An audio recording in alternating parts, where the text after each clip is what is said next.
হাত করে অনুরোধ করছি যে স্যার আমার বাড়িতে যেন ইলেকট্রিকটা লাগিয়ে দেন। আপনারা দেখছেন বাংলার আওয়াজ। অমানবিক দৃষ্টান্ত দেখা গেল ঘাটালের মূল গ্রামে।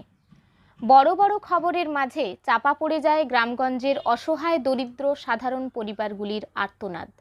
নিজের নামে রেকর্ডভুক্ত জায়গা থাকা সত্ত্বেও কেন ইলেকট্রিক পাচ্ছে না দুটি পরিবার? মূল গ্রামের রাবেয়া বিবি ও তার দাদা কাজল খান। এই গরমে যেখানে মানুষ পাখার নিচেও শান্তিতে থাকতে পারছে না, সেখানে এই দুটি পরিবারের বাড়িতে ইলেকট্রিক নেই। তারা যে ইলেকট্রিক দপ্তরে আবেদন করেনি তা নয়, আবেদন তারা করেছিল, কিন্তু প্রথমে তো বীরসিংহ ইলেকট্রিক দপ্তরের এসএস বাবু না করে দেন যে তাদের ইলেকট্রিক দেওয়া যাবে না, কারণ রাবেয়া বিবির বড় দাদা উসমান আলী খান নাকি বীরসিংহের এসএস বাবুকে নিষেধ করেছেন যে এরা যেন দুজন ইলেকট্রিক না পায়।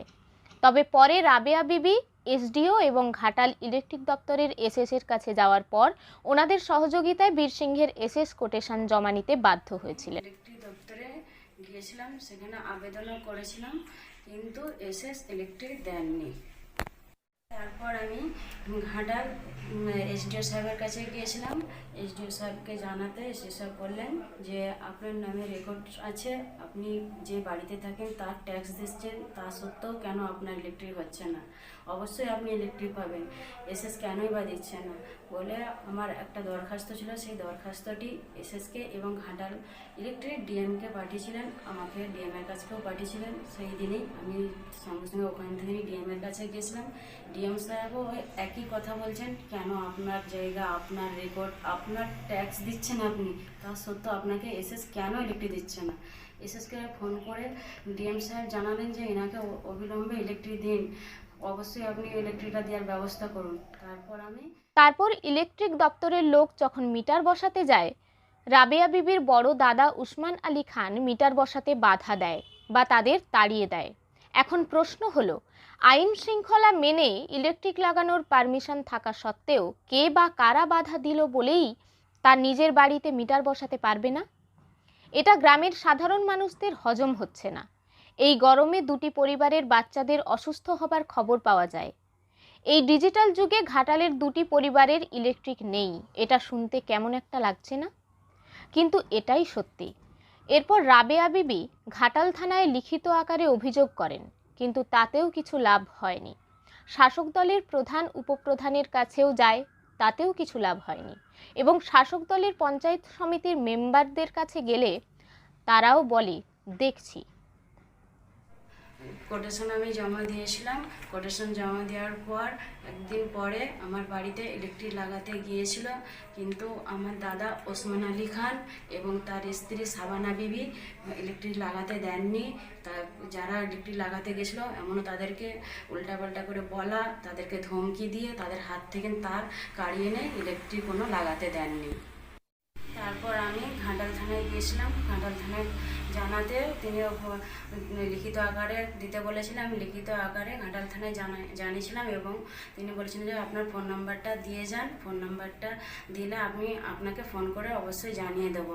কিন্তু এখন অবধি ঘাটাল থানা আমাকে ফোন করে কিছু জানাননি।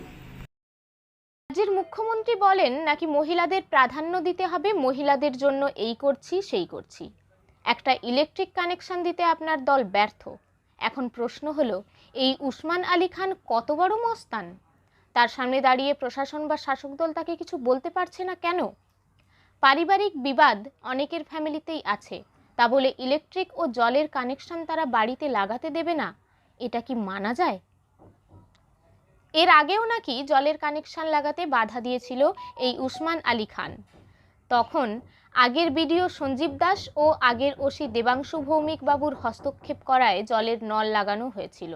তখনই বিডিও এবং ওসি দেবাংশু ভৌমিক বুঝে গিয়েছিলেন এই উসমান আলী খান খুব চতুর মানুষ।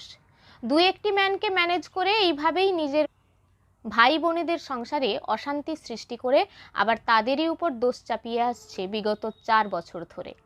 এই উসমান আলী খানের নামে ঘাটাল থানায় 4টি কেস চলছে। এখানেই বোঝা যায় যে রেপুটেশন কেমন।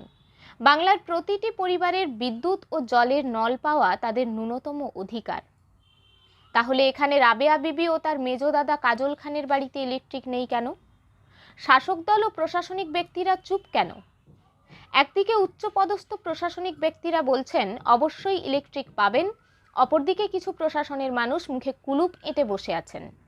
এই গরমে বিগত 3 মাস ধরে তাদের বাচ্চাদের নিয়ে কিভাবে কাটিয়েছেন প্রশাসনিক ব্যক্তিরা একটু ভেবে দেখবেন। সেই মূল গ্রামের অসহায় মহিলা রাবেয়া বিবির দুঃখের কথা শুনুন।